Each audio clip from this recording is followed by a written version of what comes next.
Thank you, everybody. And it's been such a pleasure working with all of you.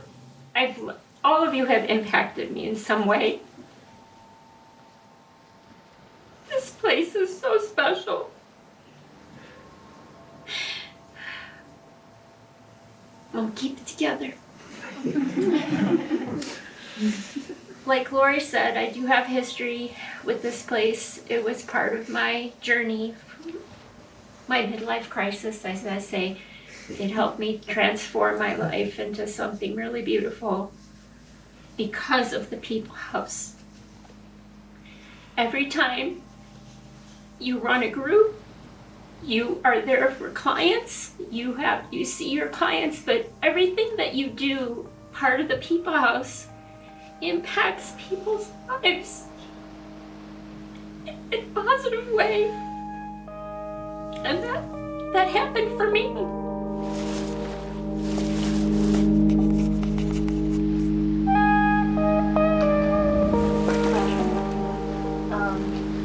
Like I was saying, I'm crying when everybody's else has spoken today, so I'm not crying now again. I don't even know where to start.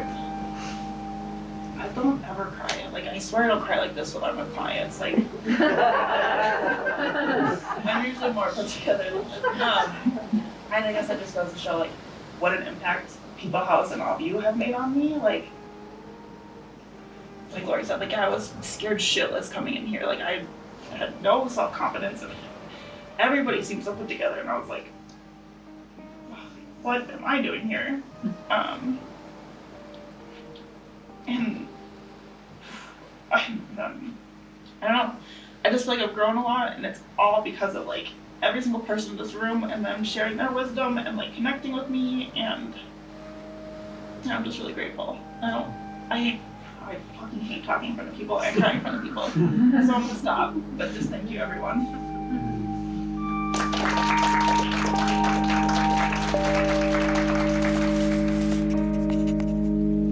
I was getting my degree in holistic counseling and education. I had made up my mind I didn't want to be a therapist because to me a therapist implied a medical model. In the 90s, I retired from medicine, and my wife and I were doing a lot of different teaching. I got very interested in personal growth and the human potential movement.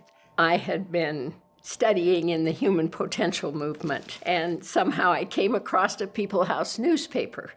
I knew when I read the newspaper that the philosophy was similar to mine.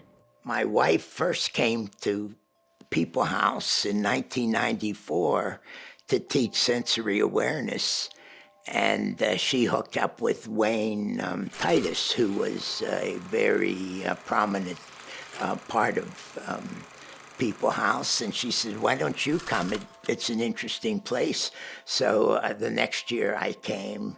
I made an appointment and went over and met Ted Lotthammer, who was the original founder of People House, with his wife, Pat Pendleton. Pat Pendleton was very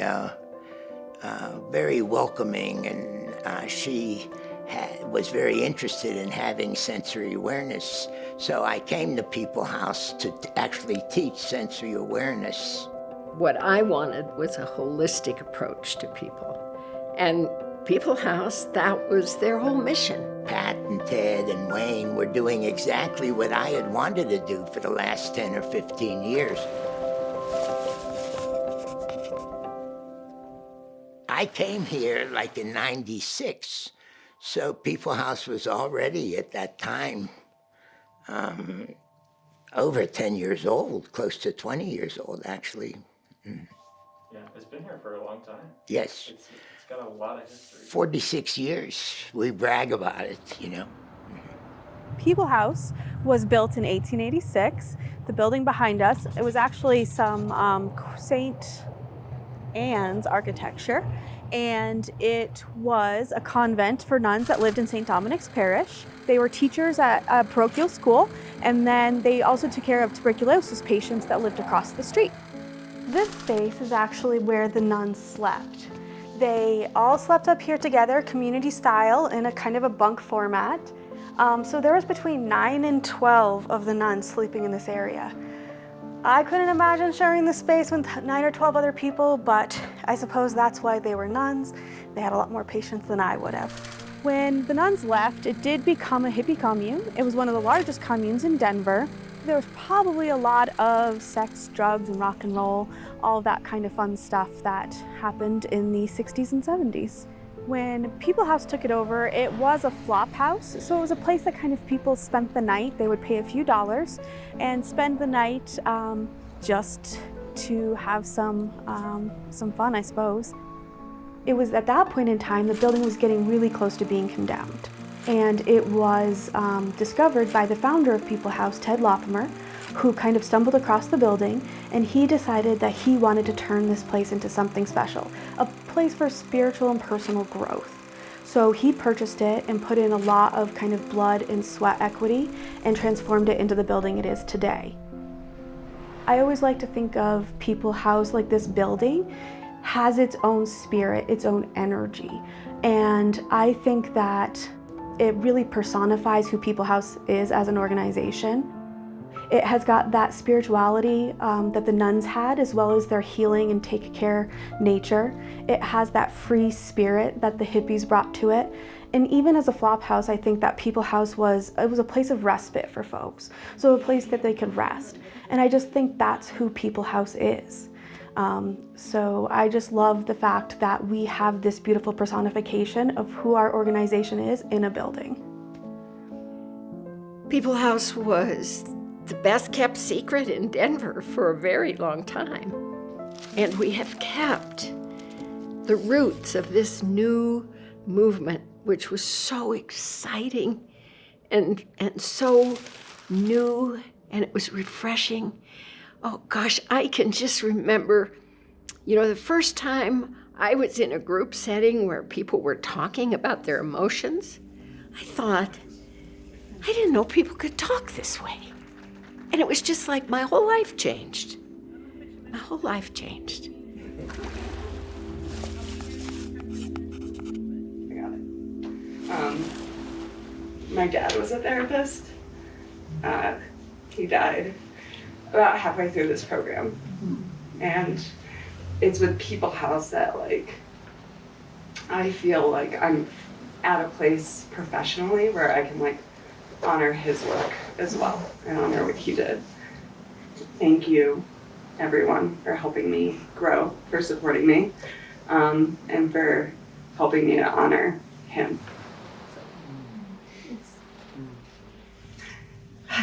It's beautiful. Yeah. Checked.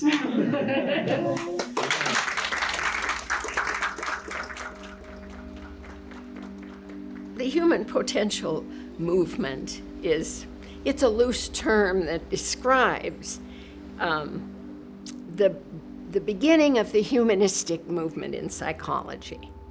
Psychology was a part of the medical model. I'm the doctor, you're the patient. I figure out what's wrong with you and tell you what to do, and you get better. Like you were going to a doctor, you had a sore throat, you'd get a shot of penicillin. You went to, you had anxiety, you wanted a shot of penicillin. But that actually wasn't working. There was a lot of people who were very dissatisfied. The psychologists in those days could see the limitations of it, and they began to reach out to Eastern spiritual traditions. At a place called Esalen in California, which is at Big Sur, Eastern spiritual traditions and Western psychology got together and began experimenting. And out of that grew what is the humanistic movement in psychology. Very often, most psychologists were more interested, instead of being the expert on a client's problems, wanted to help the client actually develop their human potential. That's why it was called the human potential movement. And so that the problems were actually in the client, and the answers to the problems were in the client, not in the therapist. Having each person find their own calling, their own path, their own journey. Out of that grew the wellness movement. All of the buzzwords in psychology today, like mindfulness is the new buzzword, right? And that came directly out of this movement that began at Esalen at that time. What People House did in the 80s or 90s was considered very fringe. Anybody who was academic would come in and say, well, that's very woo-woo. Weird, sort of woo-woo, you know. Our founders, Pat and Ted and Wayne, founded this. They believed in the woo-woo stuff. They were right, you know. But they didn't want to have anything to do with therapy. They didn't want to call it therapy. When I came here, therapy was a bad word. They didn't want to do therapy. They wanted to do facilitation. Which I love. I love how that implies that you're the leader as my client. You're the leader, and I'm facilitating your process, as opposed to a therapist who's doing something to you, right? So we did a lot of that, and we did really strange things. Like meditation and mindfulness and... You know, in the early days, oh my gosh, you know, we had a hot tub, we did rebirthing.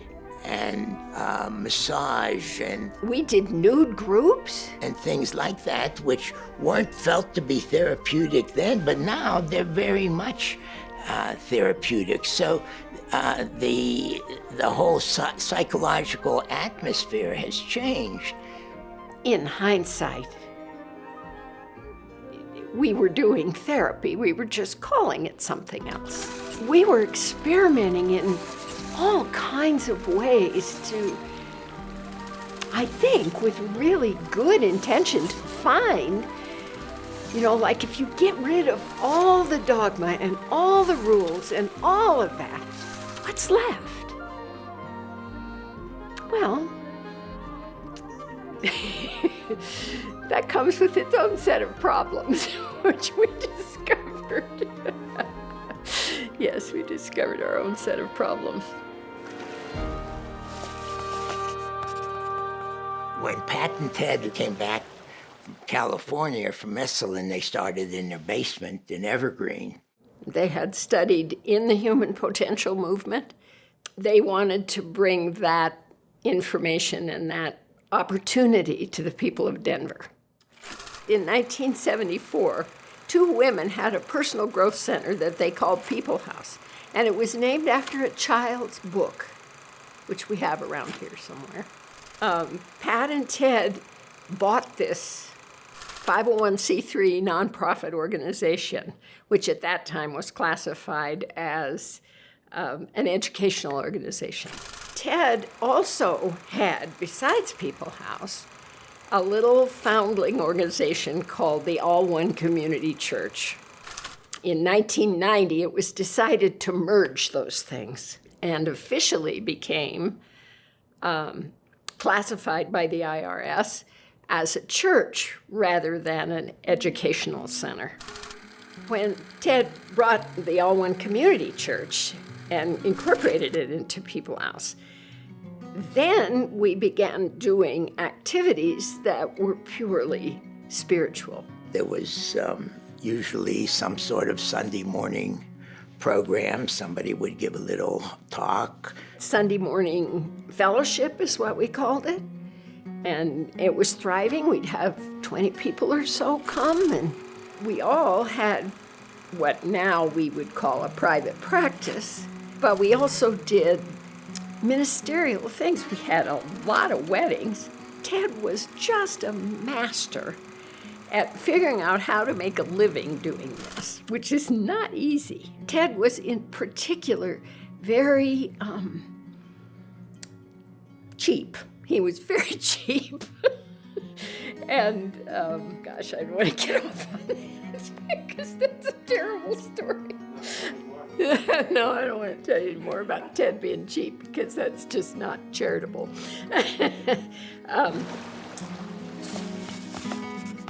So some of the programs that People House is most well known for are our affordable counseling program, and that's where we serve clients who can't afford traditionally priced therapy. So we open this program up to anybody that makes under $50,000 a year, and we use intern counselors who are working on their graduate's degree to provide this service to the public. And these are 3 of the offices that we do use to provide those services, so our interns strictly use these spaces to offer that therapy to our community. I had left People House probably in 1983 and started my own business with my sister in my basement. And so I advertised on the back of Westward, and I had a thriving business going. And in 1986, Ted called me up and said, I want you to come back. Pat and Ted and I made up. Wayne facilitated that, and I came back to People House in 1998, and I started the Affordable Counseling Program, although at that time we didn't call it. I didn't have a vision that I was going to build a program. I just said, you know, there are a lot of people who are in the working class who would love to do this work, but they don't have the money. And they don't have insurance. And so let's get interns and charge a really low price. So I started with one intern from Naropa. And it wasn't any time at all before she was busy. And so then I had another intern come. And then I got too busy. And so then I invited Paul to join me. So for about the first 10 years, there was just she and I doing the affordable counseling program. And then when it got bigger, more people came. And the board of directors said, this affordable counseling program, this is great. This could bring in some money. I said, oh, really? We have a business arm that's a board, and we rent out office space. I don't know whether you call that a service, but we rent office space to like-minded practitioners, which brings in a certain amount of money, you know. And then we have our service arm, and our service arm is basically now this year, or the last couple years, is the affordable counseling program. You know, the clients just kept coming. And so Paul and I'd look at each other and say, well, let's get some more interns. So we'd get a couple more. And of course, as you know, we now have 18.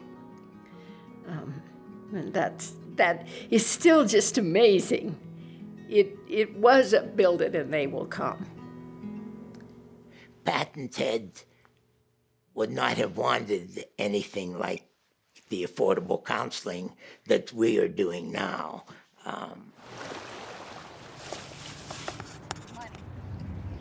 Ted wanted this to be accessible to people, whereas previously therapy was inaccessible, really. And when I created the Affordable Counseling Program, I was coming from the same place Ted was coming from, but I was including therapy.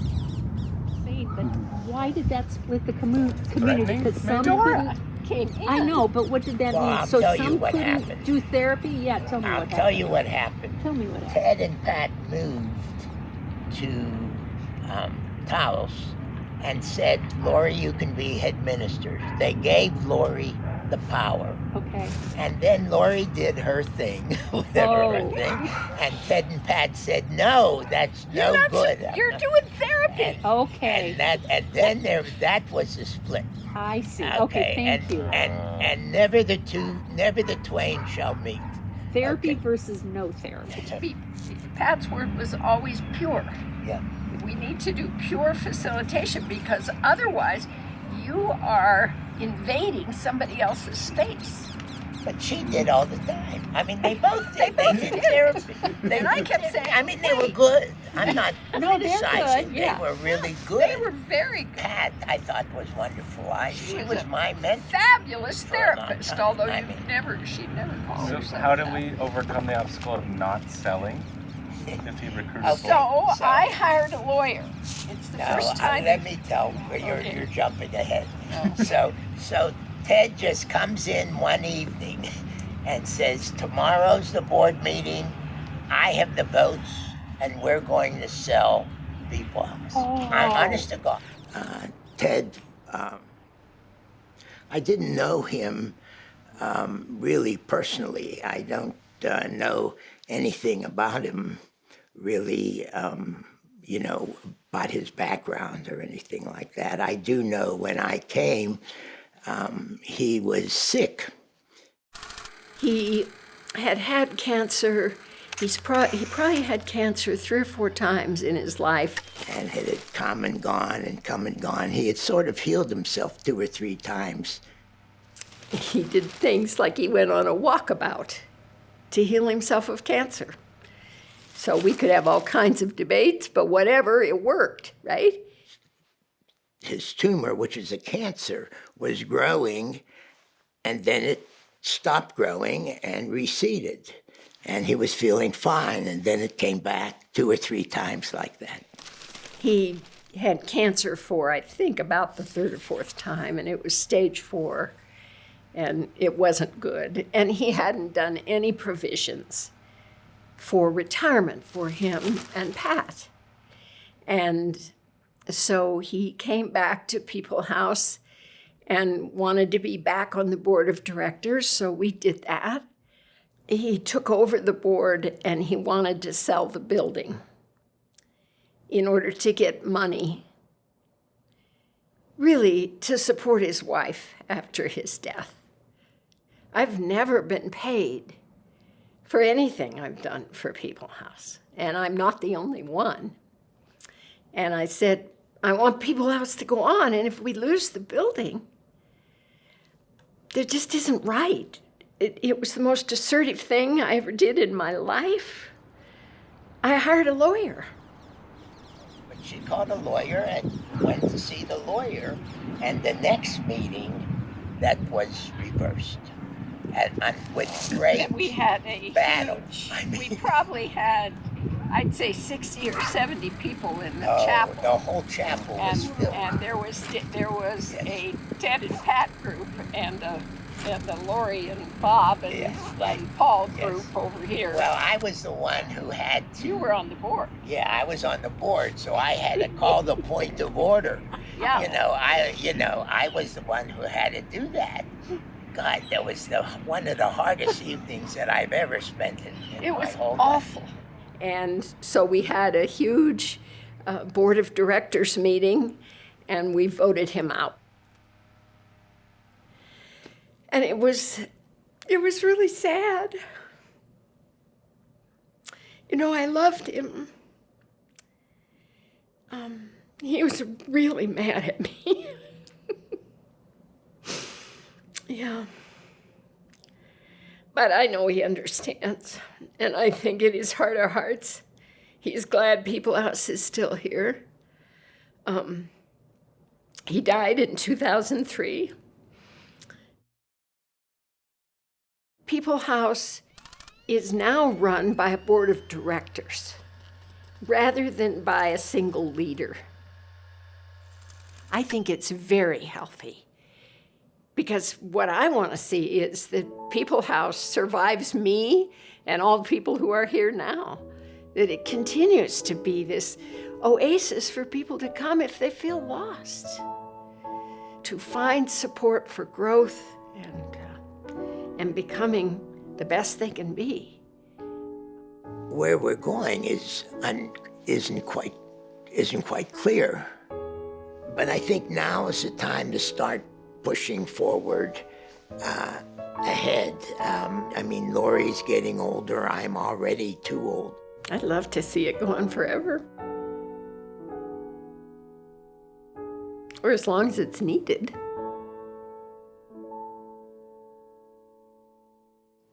what type of person is attracted to becoming a part of the staff or board at People House? If you asked Rick Beaver, of course he's got Alzheimer's now, but I know what he would tell you. He came and he just worked his fanny off on the board because of what he received back in doing it. There is community here. There is fellowship here. You know, people have said to me, oh, you give so much. And I always say, I don't give anything compared to what I get back. I've just been given so much that I want this place to keep on going and keep on giving. I think it's a very healthy, it's the healthiest thing I've ever come in contact with. Well, if you want to be involved, show up.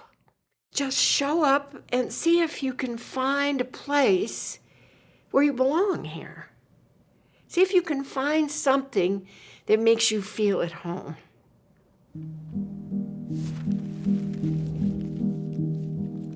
I am not aware of everything else in the world, but when I look around in the city of Denver, I don't see another place like this. You know what I like to think of it as? It's an oasis for people that are thirsty to find themselves.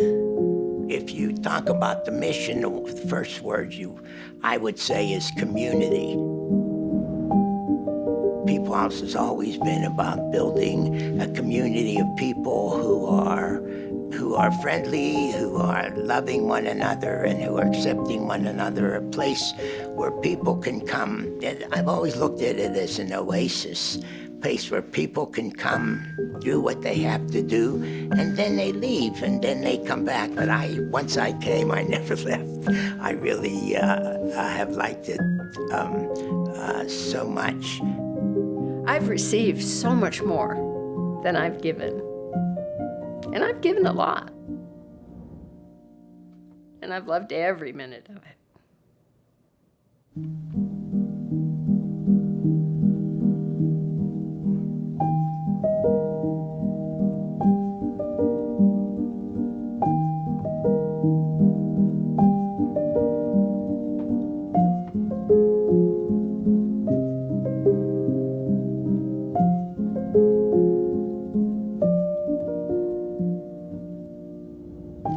This looks like Ghost Hunter. With the light like right in your face. Yeah. We're ready to get started. Are you ready? I'm as ready as I'm going to be. I've been ready. I don't know if you looked at any of these questions. They might be a surprise to you. You won't surprise me. All right, great.